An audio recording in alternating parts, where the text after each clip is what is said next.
যুক্তরাষ্ট্রে ফিলিস্তিনপন্থী আন্দোলনের সঙ্গে যুক্ত কর্মী মোহসেন মাধওয়াইকে বহিষ্কারের চেষ্টা সাময়িকভাবে আটকে দিয়েছেন এক মার্কিন অভিবাসন বিচারক। তার আইনজীবীরা জানিয়েছেন, বিচারকের রায়ে বলা হয়েছে ট্রাম্প প্রশাসন তাকে বহিষ্কারের পক্ষে যথাযথ প্রমাণ উপস্থাপন করতে ব্যর্থ হয়েছে। অভিবাসন বিচারক নিনা ফ্রোস্ট তার রায়ে উল্লেখ করেছেন, প্রশাসন যে নথিটি প্রমাণ হিসেবে দাখিল করেছিল সেটি যথাযথ সত্যায়িত ছিল না। নথিটি ছিল একটি ফটোকপি, যা প্রমাণ হিসেবে গ্রহণযোগ্য নয়। ফলে মামলার ভিত্তি দুর্বল হয়ে পড়ে এবং মাহদাওয়িয়ের বিরুদ্ধে বহিষ্কার প্রক্রিয়া বাতিল করা হয়। বিতর্কিত ওই স্মারকপত্রে মার্কিন পররাষ্ট্রমন্ত্রী মার্ক রুবিও দাবি করেছিলেন, মাহদাওয়িয়ের উপস্থিতি ও কর্মকাণ্ড যুক্তরাষ্ট্রের পররাষ্ট্রনীতির জন্য গুরুতর বিরূপ প্রভাব ফেলতে পারে। তবে আদালত বলছে, নথির যথাযথ প্রমাণীকরণ ছাড়া তা গ্রহণযোগ্য নয়। গত বছর ভারমন্টে নাগরিকত্বের সাক্ষাৎকার দিতে গেলে আটক করা হয় মাহদাওয়িকে। তিনি পশ্চিম তীরের একটি শরণার্থী শিবিরে জন্মগ্রহণ করেন এবং বর্তমানে যুক্তরাষ্ট্রের স্থায়ী বাসিন্দা। তার বিরুদ্ধে অভিযোগ রয়েছে যে তিনি কলম্বিয়া ইউনিভার্সিটিতে ফিলিস্তিনপন্থী বিক্ষোভের অন্যতম সংগঠক ছিলেন।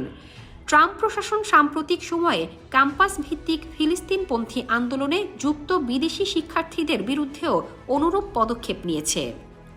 মাহদাওয়ি এক বিবৃতিতে বলেন, আইনের শাসন রক্ষার জন্য আমি আদালতের প্রতি কৃতজ্ঞ।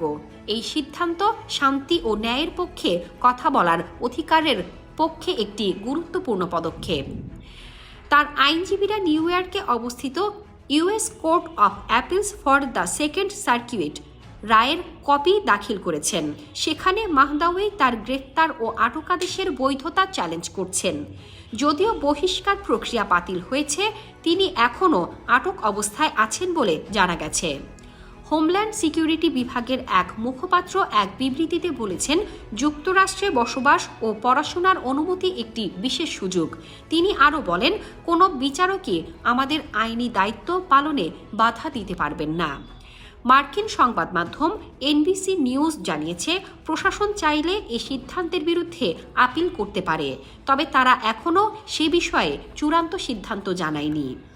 বিশ্লেষকরা বলছেন, এই রায় যুক্তরাষ্ট্রে অভিবাসন নীতি, মত প্রকাশের স্বাধীনতা এবং জাতীয় নিরাপত্তার প্রশ্নে চলমান বিতর্ককে নতুন মাত্রা দিতে পারে। বিশেষ করে বিশ্ববিদ্যালয় ক্যাম্পাসে রাজনৈতিক আন্দোলন ঘিরে সরকারের অবস্থান নিয়ে আইনি ও নৈতিক প্রশ্ন আরও জোরালো হতে পারে।